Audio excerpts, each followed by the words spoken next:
Welcome to Business Innovators Radio, featuring industry influencers and trendsetters sharing proven strategies to help you build a better life right now.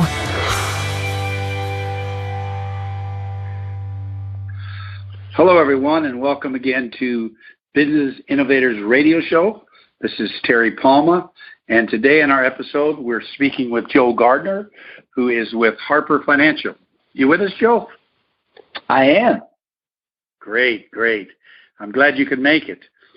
Joe, tell us a little bit about Harper Financial and how you're helping your clients. Yeah, so as a registered representative and financial advisor with Harper Financial, Park Avenue Securities, and The Guardian, I get to help people navigate and utilize their cash flow towards its highest and best use. So at Harper Financial, we're a local planning firm here in the upstate of South Carolina and beyond. A big problem that we see when we first sit down with clients is a lack of financial balance. So this might not be the exact verbiage that someone would give to us if we ran into them on the street, but the way that that many people feel it affects them is, from a financial standpoint, they feel like they're being tossed to and fro by life. So they're lacking short-term liquidity on their personal balance sheets. They're being weighed down by poorly structured debt and needing more money to obtain the same or lesser results from long-term financial perspective. So our approach to helping people is to bring protection against life's big what-ifs, liquidity and saving to give people flexibility and options, and increase future retirement income. We do this not just by helping people save and find the dollars to do so, but guiding them on how to locate and orchestrate their assets to do more with the same or even less. So our guidance and strategies that we deliver to our clients aims to bring organization, clarity, and ultimately financial balance, allowing families both now and generations into the future to be able to live life to the fullest, not being hindered by the drag of poor financial decisions and outcomes. Oh, great. Could you tell us what you feel are some of the biggest myths out there when it comes to your industry and how people think of it? Yeah, so absolutely. When a lot of times you'll hear people who will say that there's inherently good or bad products out there. So you might hear talking heads and financial personalities, maybe on the radio or on TV, and they pretty much made their careers, what I would say, by kind of misleading the public into believing that there's certain products that are evil and there's other ones that are good. The reality is that products are simply tools. It's the practitioner's ability to know how to use tools and when one might be appropriate versus another one that really makes the difference.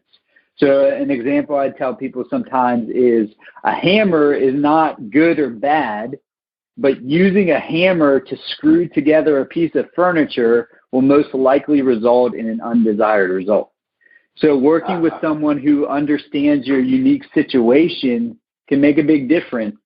While, on the other hand, talking heads just giving general wide sweeping advice tends to not serve people very well, and they might not get the outcomes that they're looking for. Does that make sense? That. Yeah, absolutely. So keeping in the vein, in that thought of myths and stuff, what are some of the common misconceptions people and individuals have when it comes to financial services industry in general? So I think a lot of people think about our industry as it's only for people who already have a lot of money. That would be kind of on the wealth management side of things, which is certainly an area we help people in. So that's where we're managing existing assets, and that's very important. However, when done properly, I think a financial advisor should be able to help someone by educating them on how to actually build their wealth over time and help them get to a place where they actually have assets to be managed. And so by spending time with a client and helping them understand, helping them really articulate what they want to be true about the future, and then giving them the tools and coaching to achieve those desired outcomes is very important, and is certainly accessible to people before they have the assets in place. Well, that makes sense.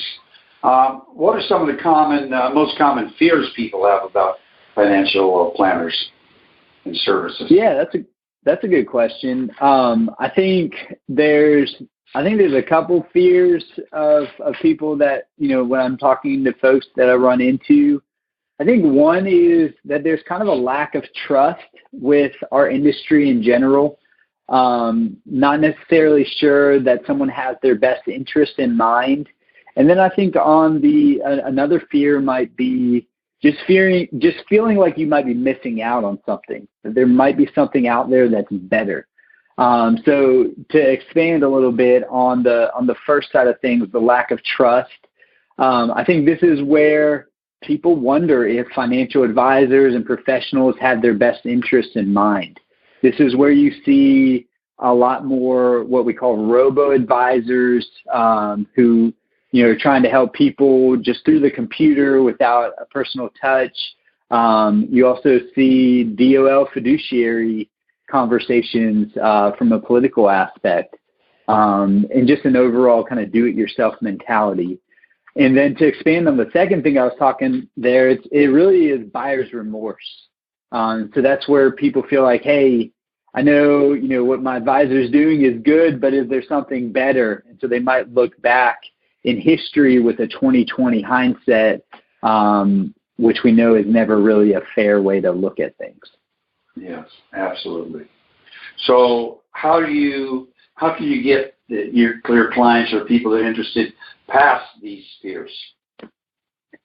Yeah, so I think it's important to really understand going into a relationship with an advisor, really what you're trying to accomplish and how you're going to do that. So there's different types of ways to think about financial planning. There's different models. And so really understanding that from the get-go is something that we try to do to be clear about, kind of our philosophy around planning. And I think you have to get someone to really, learn to trust you, learn to appreciate the value that you're bringing, and to trust that they have your best interest in mind, because there's no substitute, for integrity. And then the second thing is making sure that you won't be paralyzed by thinking there could be something slightly better out there and then not taking action at all. I think back to a mentor that I have who he always talks to me about, not getting caught up on wondering if there's something slightly better out there, but just making the best, most informed decisions based on the information that you have today, and then taking action from there. If you wait kind of till the planets align, you'll end up missing out on the good results altogether. So it really sounds like trust, too, is important when you brought it to that, which can help alleviate those fears. Great. Absolutely. Are there any other perceived obstacles that you see that might be preventing people and individuals from seeking the help of a financial advisor? Not really. I mean, I think just hitting back on, really understanding. I think there's a general misconception about how financial advisors are compensated. And so just really understanding how they are and getting clarity on that, and really thinking about how that might affect the advice that you're getting from your advisor or from someone who you're talking to, making sure that they're not kind of pushing you in one direction or another because of, that's the only way they're compensated. Okay. All right. What are some of maybe a little unknown pitfalls or common mistakes that the average people make on their road to some financial success? Maybe without an advisor. What do you see as that? Yeah, I think I kind of hit on this before, but putting too much stock into advice from talking heads on the TV and, and radio. the reality is that everyone's financial situation is unique. And so folks who are out there who are making widespread, sweeping statements about products and ideas, that's really not serving the public well, because it depends on your unique situation. And so I think individuals who go through life relying too heavily on talking head personalities and kind of doing it themselves rather than getting unique personalized advice are really doing themselves and their family a disservice. Wow. That makes sense too. Trying to go it alone always isn't the best venture in most cases, especially when you're dealing in money. Yeah. Joel, let me ask you, what inspired you to become a financial advisor? Yeah. So that's a great question. So what I like to do is kind of go back in down history lane when people ask me this and basically explain I was on two sides of the financial coin. So when I was a little boy, my dad owned a business. He did very well for himself. But because of a couple poor planning ideas and unfortunate situations inside of his business, everything changed for us very quickly. And so I got to see how important it is to really steward your money well and the impact that makes on a family's life. And so as I began to really start my own family, personal finances became a passion of mine. I really wanted to set out to write a bit of a different story than what I experienced growing up. And so, from that passion, it wasn't long till I started helping really friends and family members, with basic budgeting and money principle type concepts, and even started helping some folks in our church. And so at that time, I was passionate about kind of helping people in the, I guess you would call it the financial advising side of things, but I was in the accounting field. And to be honest, at that time, being a full-fledged financial advisor was somewhat intimidating to me. But because of my accounting background, I had a keen understanding that in the business world, if there's a business who didn't have a firm understanding of their balance sheet, their statement of cash flow, their income statement, then that business wouldn't be in operation for very long. But on the flip side, I knew that, personal finances, people didn't have that same amount of clarity. And so I set out on my own, the nerd that I was, I set out on my own to try to build some tools in Microsoft Excel that I could just pass out to family and friends who I was kind of helping, where they could populate their own personal balance sheets and income statements and statement of cash flow. Well, I wasn't that great at using Microsoft Excel, and so I failed to build those tools. But just so happened about a week later, I got lunch with a friend of mine. And at lunch, he was telling me about what he did as a financial advisor, which I already knew. But then he really caught my attention when he started talking about a tool that he uses called the living balance sheet. And so the more he kind of explained that tool, I realized that was what people really needed in their financial worlds to gain clarity. And it was kind of a leap of faith type moment where I knew this is what I needed to be doing. This was a great opportunity. And not so long after that, I started working with Hopper Financial. Fantastic. So let me ask you, that tool that you use, that's still the tool you use today? And was that the tool that you shared with me and showed me my financial stuff when we met? Absolutely, yeah. So it's called the Living Balance Sheet, and it's really a dynamic tool. It's one that we use in all of our client engagements, and it's also client-facing where they can kind of see their whole financial world in one place and link all their accounts to it so that it aggregates every night at midnight, and they can really have clarity around where they are financially.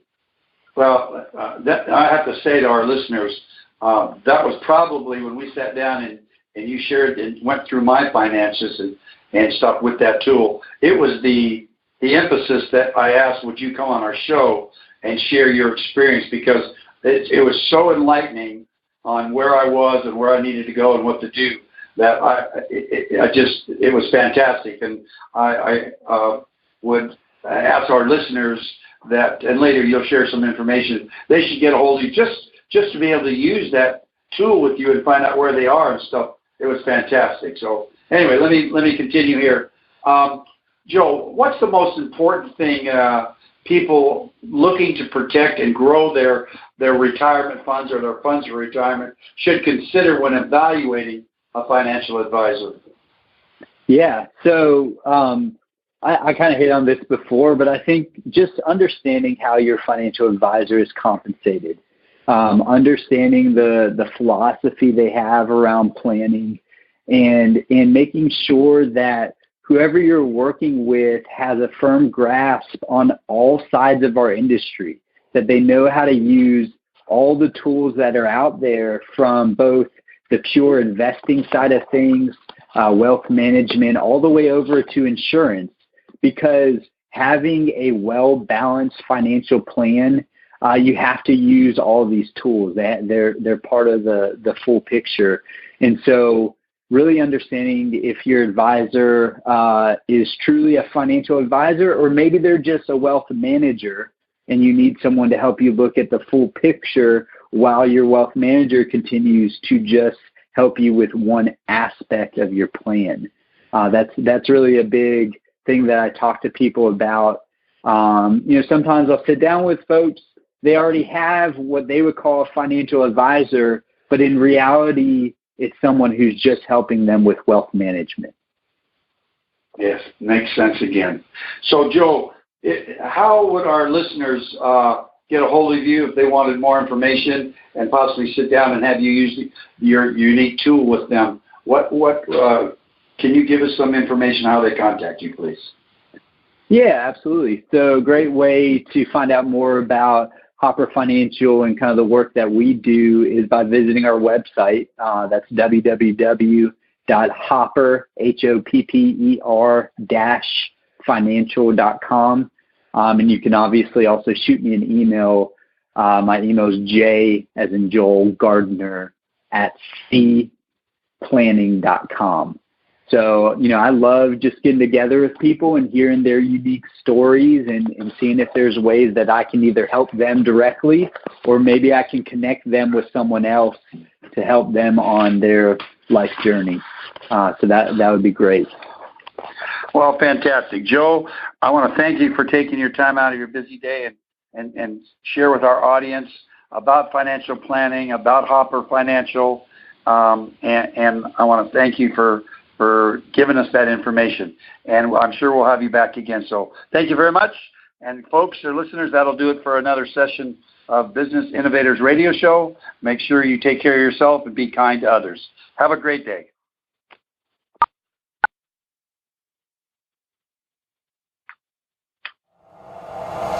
Thanks for listening to Business Innovators Radio. To hear all episodes featuring leading industry influencers and trendsetters, visit us online at businessinnovatorsradio.com today.